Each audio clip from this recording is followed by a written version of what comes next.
Blog Talk Radio.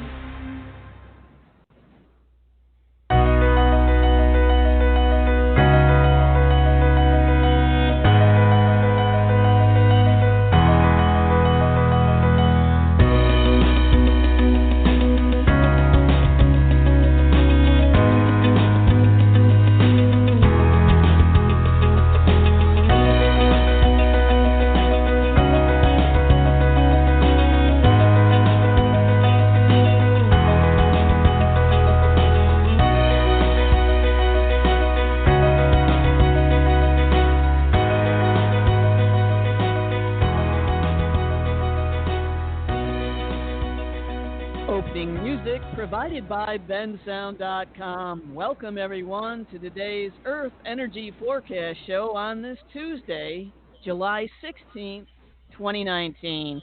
Thank you for joining us on this full moon lunar eclipse day, or if you're listening later in the archive or on the podcast. I create a YouTube video of every show, so you can also follow me on my YouTube channel. Just search for Joan Cerio in YouTube. Well, today is the second eclipse of July, and some astrologers say it is the most potent one of the year. The eclipse happens this evening at 5:38 p.m. Eastern at 24 degrees Capricorn. It is so powerful because big karmic cycles are ending.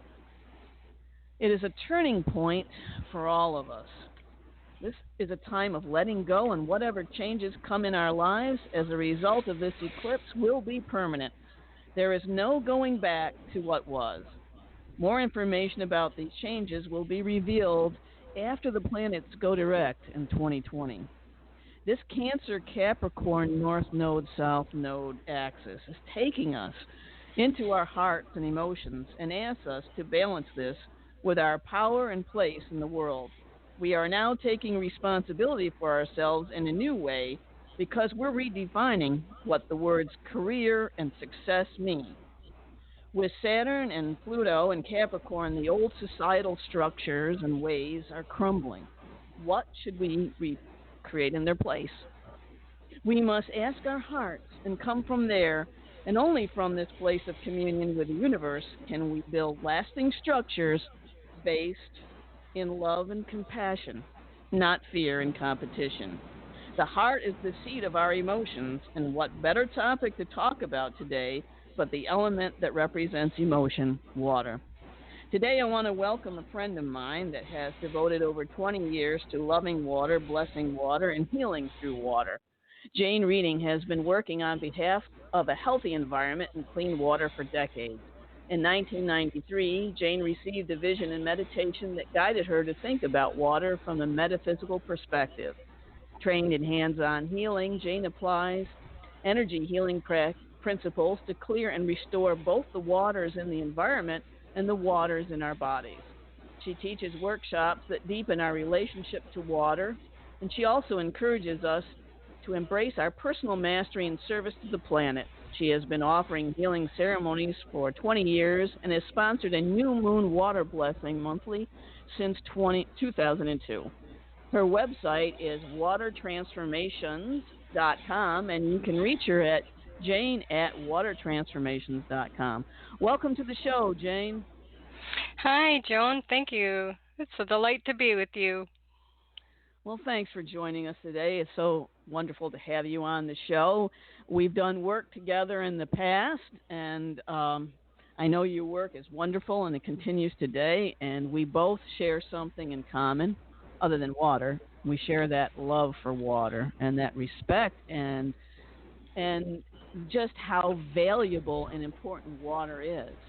Now, we all know that water is necessary for life, but there's so much more that water does. But before we get into all of that, can you just, share with us how you came to fall in love with water? Oh, thanks. As a child, my family used to take a week vacation and rent a cabin on the beach in Lake Michigan, in a little town called Grand Haven. And so, really, just even 2, 3, 4 years old, sitting there on the beach, sandy beach, looking at sunsets, I just loved water. And I grew up really close to the Detroit River. And so, it just water was everywhere around me in Michigan, but it was also close to me in proximity too. And I always loved swimming. I was like a little kid, a fish in everybody's pool, So I just you couldn't get me out of the water really once summer had come. So that really started it. And so, what happened that you went to the desert, Jane? Because I met you in Sedona, and I know that you don't live there now, but you live close to Yeah. there. I mean, why why the desert, Jane? Isn't that a conundrum? It's where spirit has parked me for now, and I kind of have come to the conclusion that my work sometimes causes rain, and so maybe the desert needs rain. One time, when I was new to the desert, I got a hotel in Phoenix area, and it was my first time really experiencing a gentle winter rain in the desert. And I started meditating and just thinking about how grateful the land was feeling for the water, and I felt like I got into a beautiful communion with the spirit of the rain that evening. And it basically said to me, we just wish to be appreciated. And I thought, okay, well, there you go. Maybe that's something that I can continue to communicate to others. And I will say that especially in the summer, when it rains in the desert, everyone is happy. There's nothing like being in the desert to experience the joy of rain. Well, maybe that's why you're there, Yeah. to stay in that joy Yeah. of It's a water. it's a dancing moment when it rains. That it is, and sometimes it rains a little too hard, but yeah. Yeah, that's true. So, how did you come to use water in your healing work? So, as you had said, in 1993, I asked to be shown my purpose in a meditation, and I was shown a group of people lifting pollution out of a body of water, out of a small lake. And it really showed me that there was something much deeper that could happen. Um, and even I heard words at that time, all pollution is just disharmonic energy and can be transmuted with light. So it led me on a quest to understand what that meant. I mean, growing up in Detroit in the 60s, I do remember when the Cuyahoga River in Cleveland and the Rouge River in Detroit both were on fire from lightning strikes, hitting debris in the rivers, and Wow. the sheen of oil on the river igniting a fire on the river. That's how that Mm. happened. So this was, my childhood, of knowing that rivers could burn. So I always cared about the environment in my childhood, and so when I got this message that pollution could be transmuted, it kind of had started everything. And so as I started working out in the environment, once I got trained in hands-on healing, I just started giving hands-on healing treatments to polluted bodies of water in Michigan. And I felt like the waters were communicating to me a personality, and that each body of water that I would greet in this way um, would communicate something to me. And over time, my guidance has been primarily from Archangel Michael, and he's the one that guided me. Well, now that you can communicate with the consciousness of water in the environment, you can also communicate with the consciousness of water in the human body. And he basically said that although the environment is polluted, you might even consider that some of the water in people's body may even be more polluted than the waters in Mhm. the Mhm. environment Mhm. by all of the thoughts that they think and put into the water in their body. So that That's so really, true. yeah, it really totally changed how I thought about the human body and about how if you think about that we can transmute pollution in the environment with light, then we can transmute our own inner pollution with light also. Mhm. Well, let's take a step back and talk a little bit about what water is, its properties, and its relationship to consciousness. So let's start with water. Water is a polar molecule. It's a dipole, meaning there's a positive end and a negative end. And that makes it quite unique. Um, and it also has hydrogen bonding.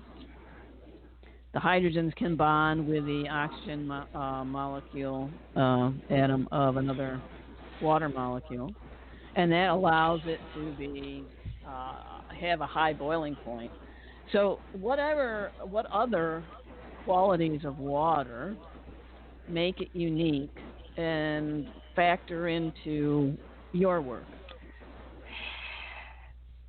One of the things that's fascinating to me about water is it looks like this substance that you really almost can't really define in a shape.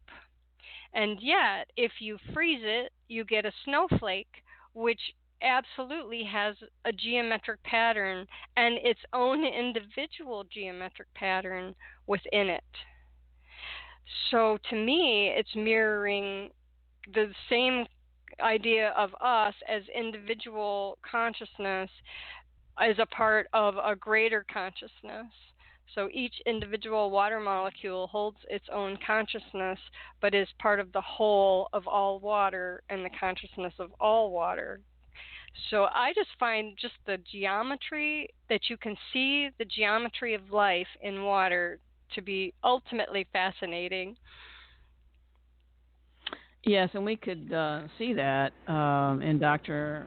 Emoto's work, Messages in Water, and he had, I don't know, published I don't know how many books after that. Has since passed, unfortunately. But through his work and also Jacques Benveniste, he did a lot of work with water also, and we found out that it does hold memory. It can hold some information, and in that way, you say it's conscious. Is that correct? Yes. Yes, the way that my guidance came in is that you could consider water like a chalkboard, and whatever you write upon it is what it will contain until you erase it and rewrite another thing. That's very interesting. Yeah, so it reminds me of that movie, and I'm trying to remember where the actress is deaf and she's writing, all these things all over her body, and then she realizes what that means when she sees the poster, Dr. Emoto's poster, Yeah, and then you can put on a bottle of water, "I love you," and then you'll get this beautiful crystal, or you can put "I hate you" on it, and it will be this amorphous blob, and then she realizes what she's doing, and she changes everything. I mean, that's such a good visual for people. Um, and that then was What the what Bleep? the That was the bleep. movie. What the Yeah, Bleep? What the Bleep? Yes, yeah, yes, yeah. That was a while back. Yeah, but I that sticks in my mind. It was such a great visual for people. yes, absolutely. And Dr. Emoto really pioneered this idea of looking at frozen water molecules. It, I had, received a kind of a different vision of water. Mine was very metaphysical, and his was kind of like, how do you take the metaphysical and make physical out of it? And he and I shared a birthday, so that was kind of funny. Yeah, that's awesome. Yeah. I was in good company, I guess. I Cancers did have, in. yeah, Go ahead. I did have the opportunity to meet him in Sedona. Did you have that opportunity? Yeah, did that one time he was at Los Abrigados, or Yes, yes, yes. yeah. Uh-huh. I also participated in a beautiful healing ceremony and day-long seminar with them at Angel Valley. Not too long before he passed. I mean, very close to when he actually passed. That was really beautiful. And one of the things he was speaking about at that time, which to me was really fascinating, was if water has memory, then is memory problems in the human being actually dehydration on deep levels? Yes, yes, yes, yes. So, and as a matter of fact, that kind of struck a little research opportunity for me, something I didn't know until he kind of triggered me to go deeper. Our bodies are, say, on average 70% water, but our brains are 85% water. And um, so if and one other factor about the brain and water, when you drink water and you think you're hydrating your body, the way that water goes into the body, it hydrates the brain first. The brain needs the most water. And so you could be dehydrated and drink water and think you hydrated your body, but you really maybe only hydrated your brain. And your body still needs more water. And it makes perfect sense because, say, for instance, you were wandering in the desert and you were dehydrated, you would need, most of all, to survive, your wits about you. You would need your brain. So your Mhm. brain Mhm. basically is this amazing, electrical firing, uh, thing that sits in water.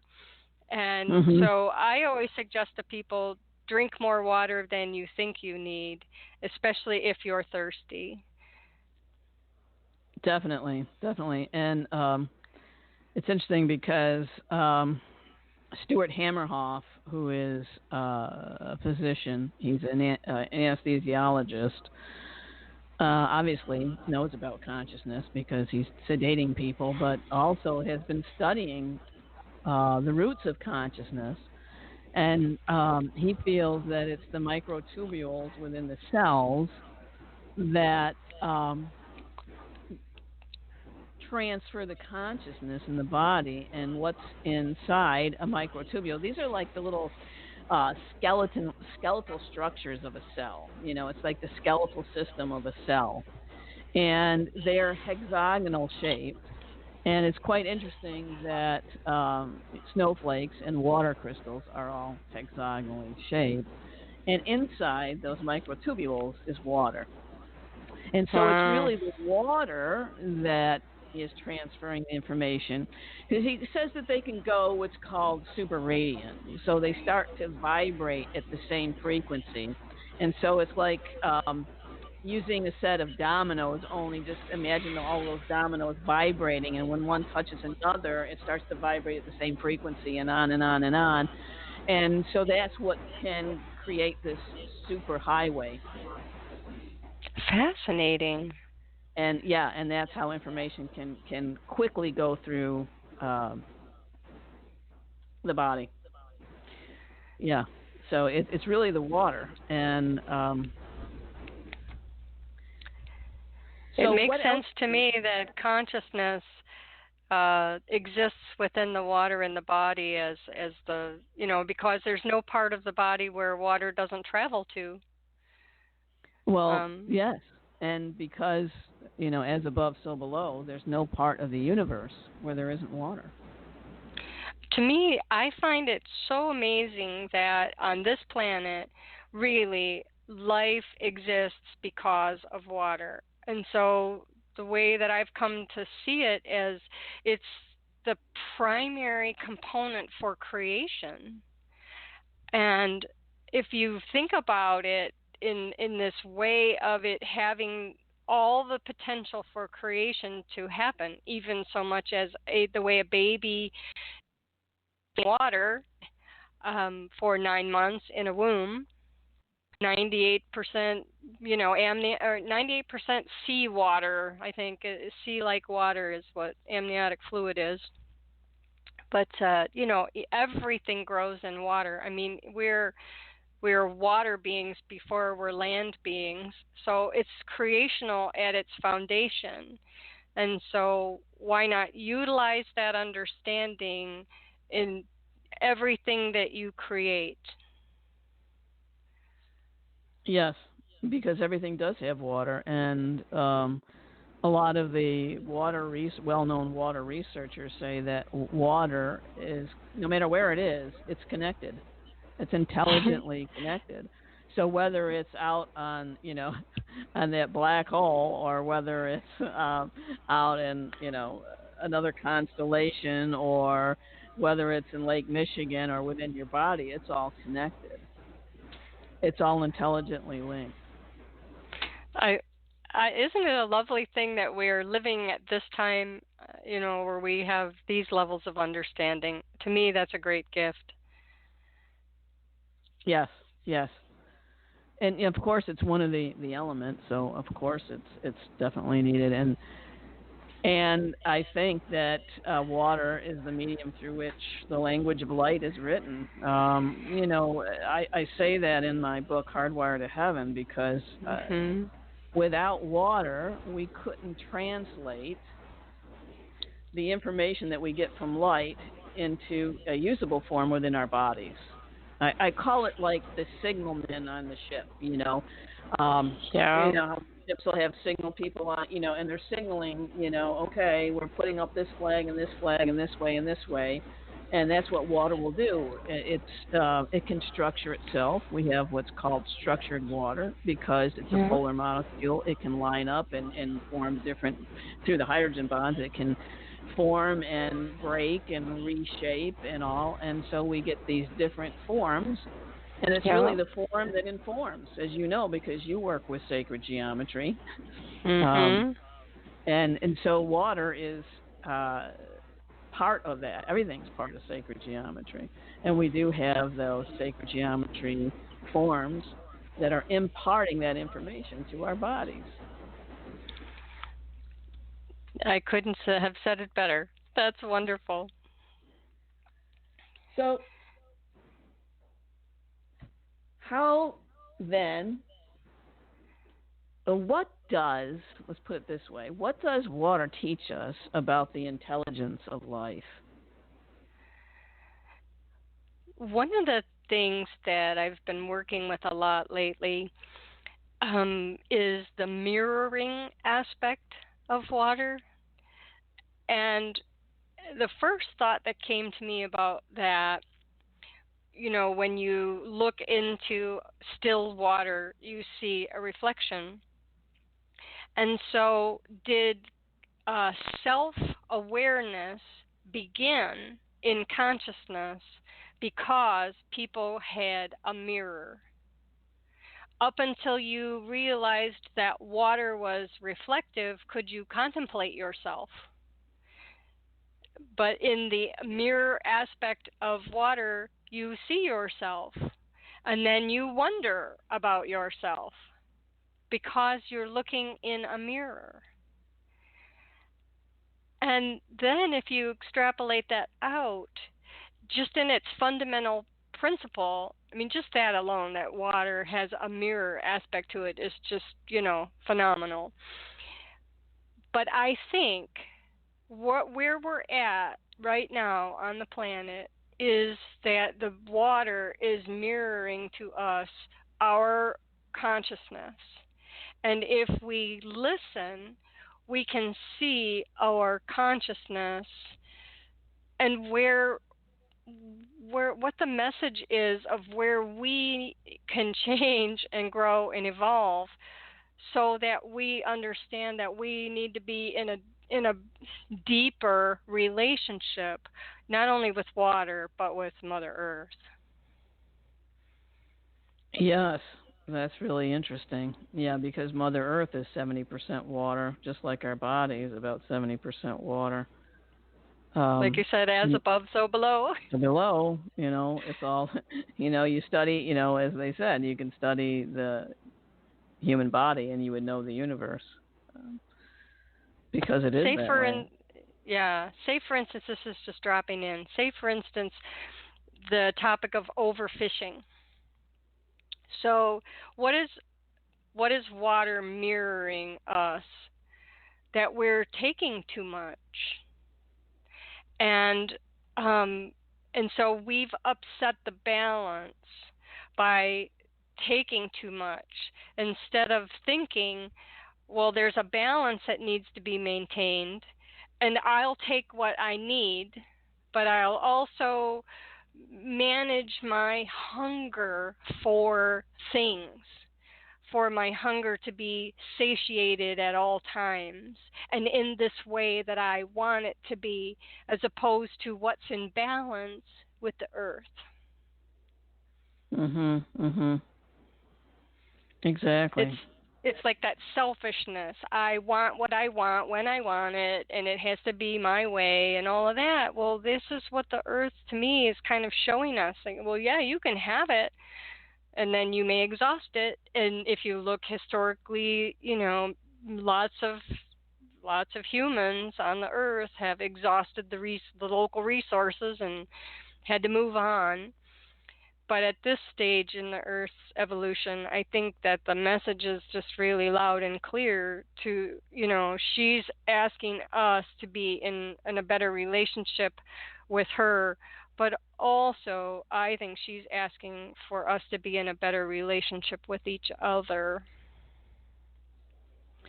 Yes, and what about the pollution that we have in our waters, and what is that reflecting to us? If we're polluting Mother Earth's waters, then we must be polluting our own waters within our bodies. So to me, I see denial in there that we are um, and I'm just speaking for, we live in the United States. We are Western, minded people, but we are kind of how do I want to say this? We are wanting. Oh, I just kind of lost that thought. Say that question again. Well, the fact that what the water might be mirroring, that we've polluted so much of our Right. water, is Right. that mirroring to us that our own personal water within our bodies is also polluted? Yeah, thank you. I feel like we're being shown that we need to heal ourselves of the things that are keeping us lower vibrational. And I think until we face that we have pain and that it can be healed, I think that we're not going to get to the place, where the waters are going to be reflecting as much cleanliness as we could be achieving. Um, Doing your own personal healing work is not easy, and if you are if you have had a role model of this, or if you have say for instance you've watched somebody not deal with their problems very well, anger issues and that kind of thing, then you have this belief system that, if I let this genie out of the bottle, I can't contain it, I can't control it. And so a lot of us are in denial about what kind of healing we really need. Um, and we just say, well, I have a right to be, I have a right to be angry. I have a right to feel the way I feel. Well, healing is not about your right to feel it. It's about seeing that you're feeling it, and that awareness allows you to take the next step, which is to accept that you have that feeling. And from there, what are you wanting, to do with that so that that doesn't keep you in a state of unhappiness or poor health or whatever. And Archangel Michael once said to me, for instance, he said that I was hard on myself. and he kind of suggested that I do a little mind game with myself, that if I said a negative thing about myself, I had to put $1 in a bank, and if I said a positive thing about myself, I got a 20.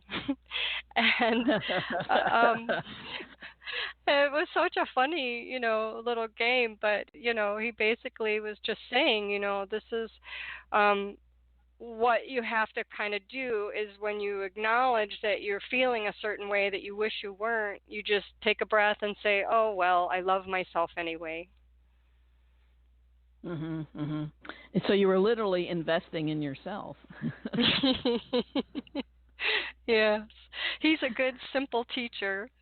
Uh-huh. Uh-huh. That's great. I like that. I remember that one. So So I tell think that us. really it's about personal healing, that's going to start us on the track of getting better, getting along better with each other, and then the earth showing us that we're in a less polluted state. And say for instance, Emoto's work. He showed positive words created positive crystals, and negative words created no crystal form whatsoever. Um, just broken water, really, the molecule. So, he's informing us that everything is connected, and that whatever you're putting out there in the world, especially by speech, your body is hearing that. So you think that you're speaking, say, a negative thing to somebody, a criticism to somebody, but your body heard that first. So what it really, to me, if you want to really take Emoto's work to the deeper level, it's that there is no separation, and that whatever I do to you, I'm actually doing to me. Mhm. Mhm. Because there is no other. We're all Right. connected. Yeah. Yeah. So tell us more about your healing work and how you use water in your sessions.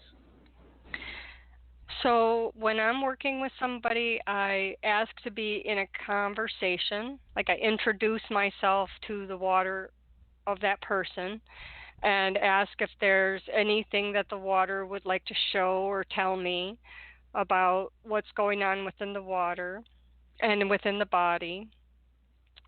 Sometimes I'll get a message, say for instance, there's a disease process, um, that that that is a part of cellular forgetfulness, and you can use the water to act as a reminder to the cellular level of what the state of perfection really is. Because if you think about it, water knows how to be water. Without us putting something in it that's disharmonic, water is just fine. Water knows how to be water. So it underlying its very existence is its intelligence. It knows what its perfect pattern is. And so I infuse into the consciousness within the water in the body a remembrance of how to reinstate the perfect pattern through all cells, which water is traveling through all cells. So that's one way that water can be informed to rejuvenate the body.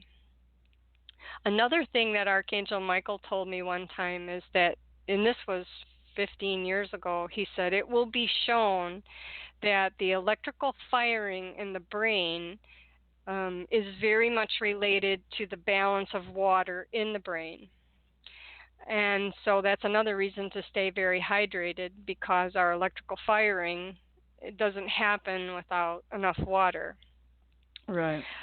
And he also said that when we especially have a thought process that's repetitive, it it will basically crystallize.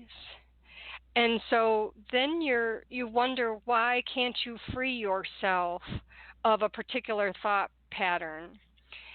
And it's because that has become somewhat like a metaphysical crystal that's sitting inside the water in the brain.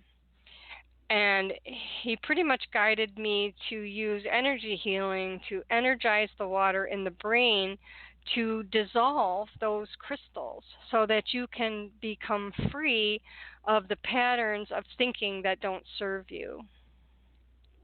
And I had one client, I did not tell her that I was doing that particular thing, the background of that.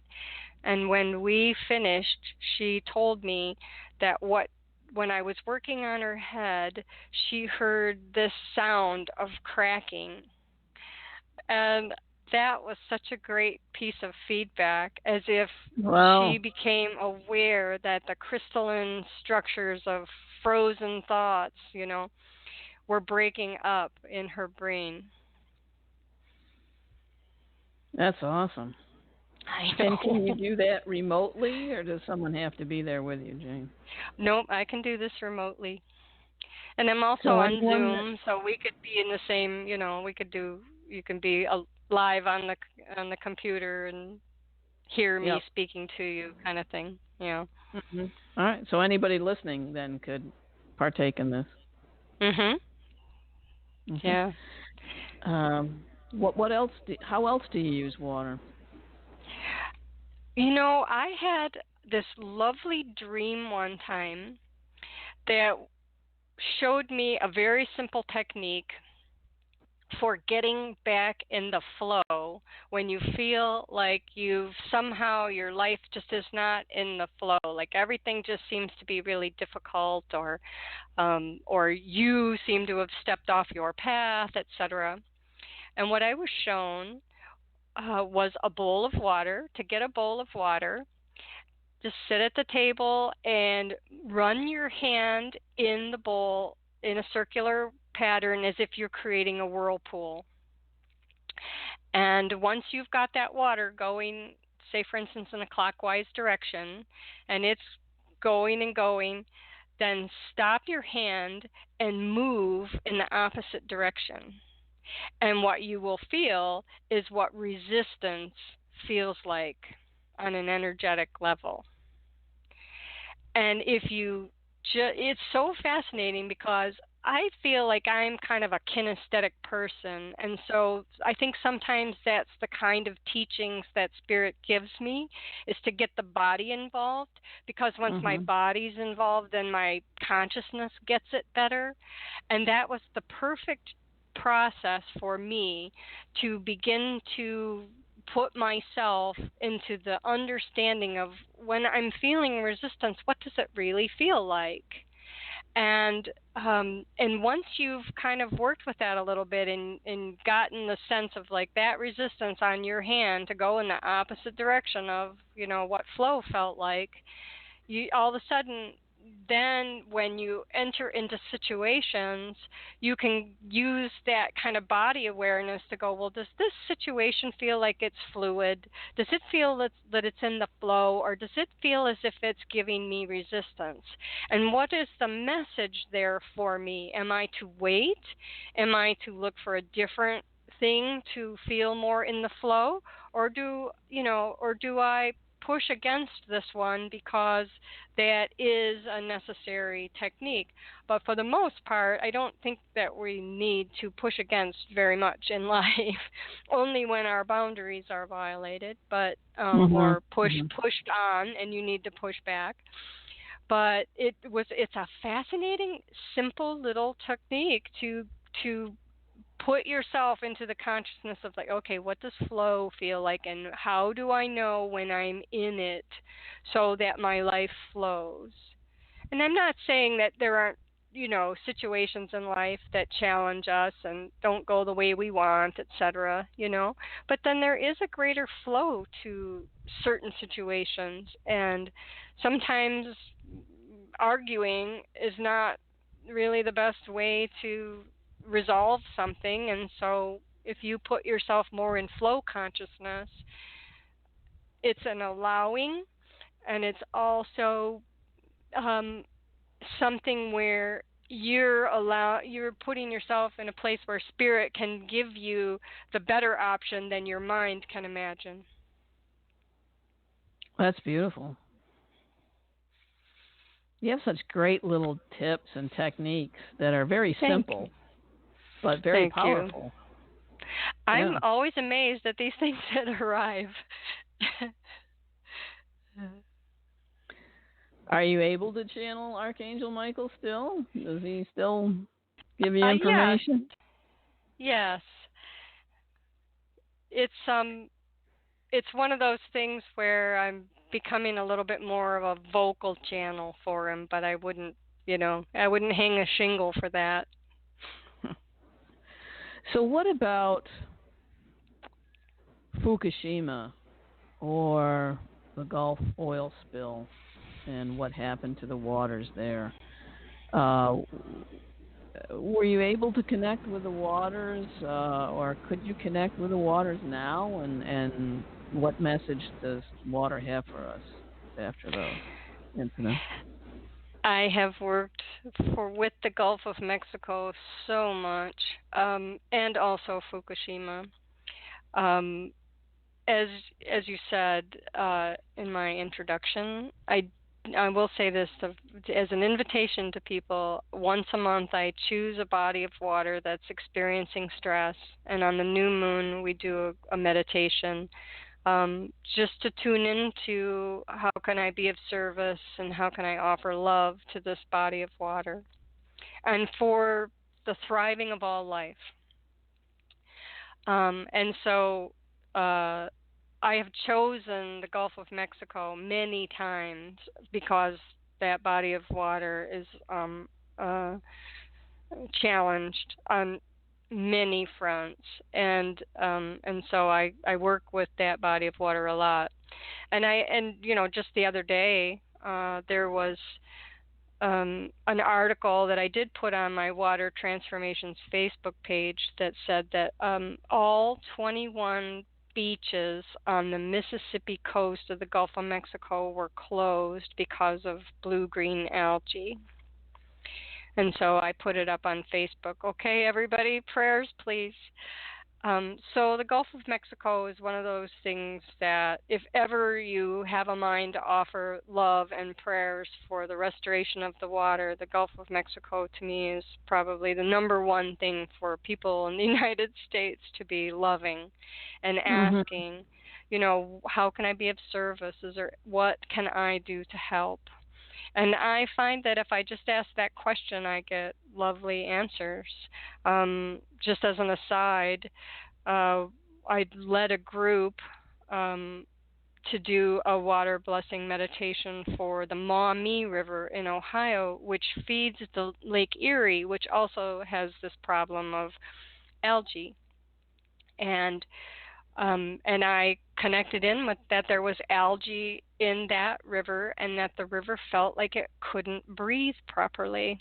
And so I just basically guided everybody into some deep breathing exercises and just with the idea that as we were breathing, that what we were offering was oxygen to the water. And many people in that group felt the shift. So it's simpler than you think sometimes that, if your intention is that whatever I'm doing is on behalf of somebody else, including a river, then it's true.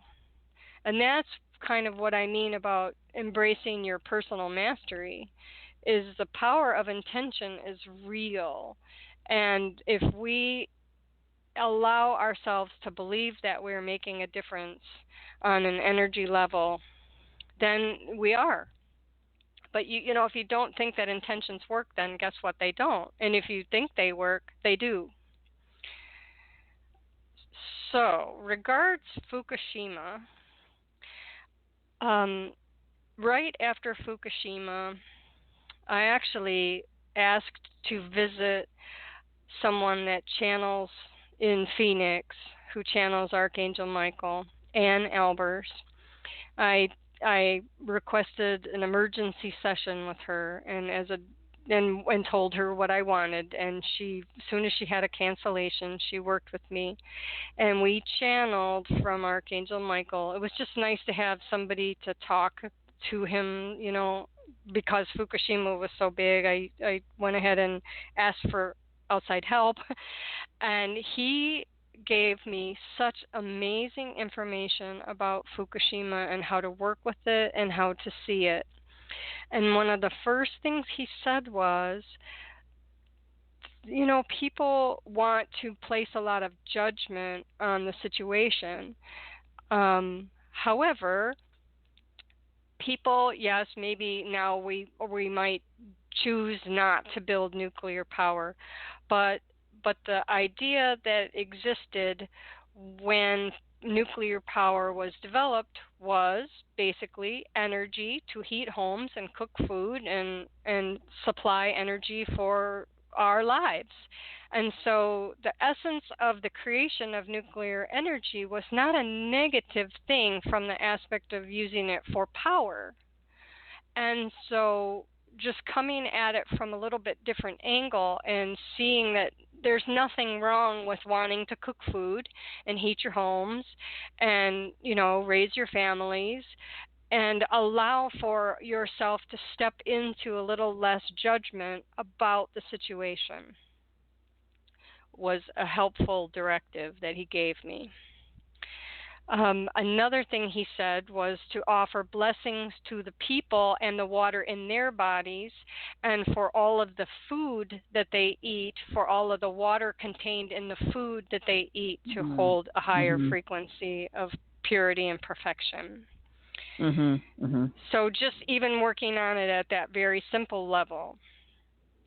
So another instruction that was given to me, and I have led many groups in this. As a matter of fact, most workshops that I do, I guide people into a healing of the Pacific Ocean around Fukushima, because it's just something that I feel like is an ongoing situation. Just as an aside, the premise of energy medicine is that energy precedes form. And so this work of working on water is working at an energy level and knowing that somewhere down the line form will be mirrored to us, but we can't get too invested in it being shown to us immediately. Just knowing that energy precedes form, I'm working at the basic level of function first, and just detach from whether you get exactly what you're seeking with your prayers immediately. Just let go of the expectation of that. So with Fukushima, that's the way I approach it. And there have been times when I've led a group and we all come back out of a meditation for the Pacific Ocean, and every single person in the group says, "Oh, the Pacific is fine. I got, she's got this. Thank you for the love." But actually felt like they received more love from the consciousness of the Pacific Ocean than they were giving to the Pacific Ocean. That's interesting. So, what I'm guided to work with is this idea: radiation is a frequency. It is more in alignment with, say, the frequency that would emanate from the sun than any other aspect of life on Earth. It's more in harmony with solar radiation energy. In water, it does affect the life forms in water, and it can affect the memory aspect of water. It can act to create a lack of the structure to hold the memory of its perfection. However, radiation in and of itself is not necessarily a negative. It's just in water, it's misplaced. And so what I guide groups to do is to connect in with the frequency that is the radiation, and see it as a band of of a frequency band, and then with the help of Archangel Michael and all the invited guests he brings along, we as a group gather up all of the molecules of that frequency and lift it out of the water and ask Archangel Michael to shepherd it back to the sun, where it at least is in a harmonious place with its own frequency.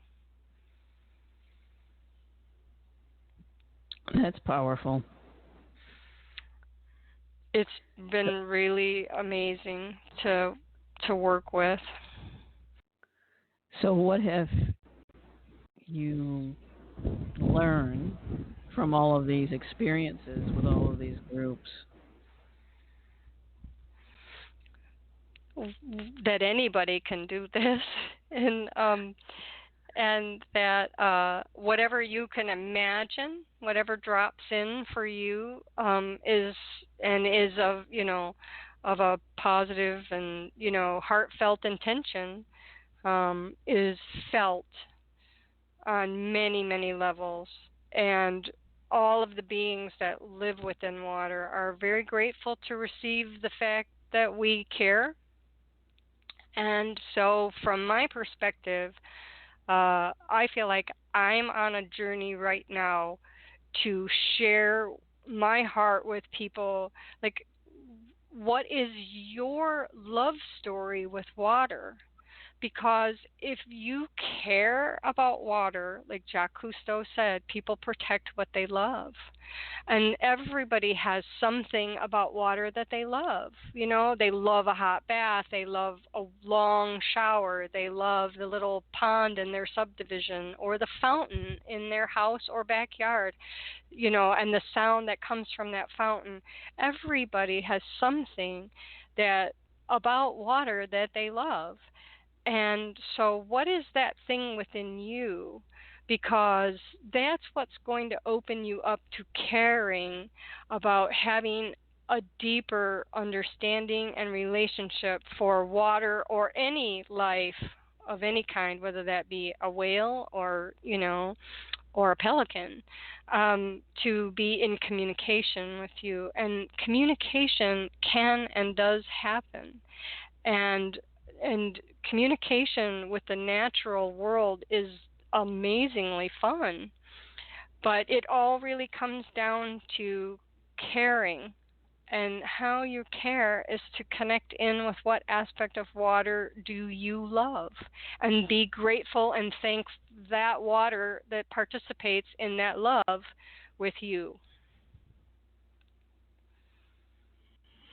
The service you do is so beautiful, Jane, Thank for all of you. us, the planet, for all of us, because water, like we said, it touches everything and everyone, and it's just so beautiful. And I know, because I know you, I know it comes from your heart, and I'm just so grateful that you do what you do. Thank you. And where can people uh, sign up for your emails to be notified of your new moon water blessing meditations?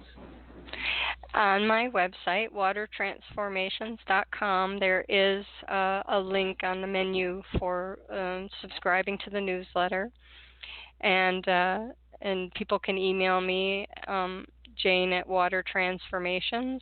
And actually, we have quite a lovely community of people on the Facebook page, Water Transformations. And I think I'm going to open up a private group and just call it, Water Love Stories or something on Facebook, so that people have a chance to share these aspects of love that they have for water. Whether that's today I experienced this precious experience, or, something like you know, I went to Lake Michigan for a swim today, and and now I'm just in love, whatever simple little thing that people want to share. So I'm about to start that, because of this idea of telling your love story of water is now just got me so excited, because I understand, that that's really what it's about. It's about love, um, Mhm. Mhm. for each Mhm. individual to find that for themselves, and to use that as the portal to developing their relationship with it. Yeah, because water is just so fundamental to our healing. And we Yes. haven't even touched on the fact that it also mirrors our emotions. So Yes. all the emotional healing that's happening and that needs to happen right now. Mars just got through Amen. going through Cancer. Now it's Tell in me. Leo. It's in a fire sign, so no wonder everything's heating up now. Every place is Yes. glistening. I know it's hot where you are, and Yes. so yeah, it'll help with our emotions too. Yes. Imagining yourself sitting by a still pond is a nice little visual for calming down all of these waters Mhm. within. And Mhm. even, like one thing Archangel Michael told me about full moon energy, he said, just imagine that the the full moon affects the tides. It has these tugs and pulls, and those also exist within the water in your body. And so that's why we feel sloshed around, if you will, on a full moon. And so here we are on a full moon day. So I would say today would be a good day to do something for oneself that really allows you to have a calm water experience, to calm those inner waters. That's beautiful. And I'm looking out at water right now, and I'm just seeing like the dance of the sunlight on the little Oh, waves that are forming, and it's just so beautiful. And then I was watching the ducks diving, and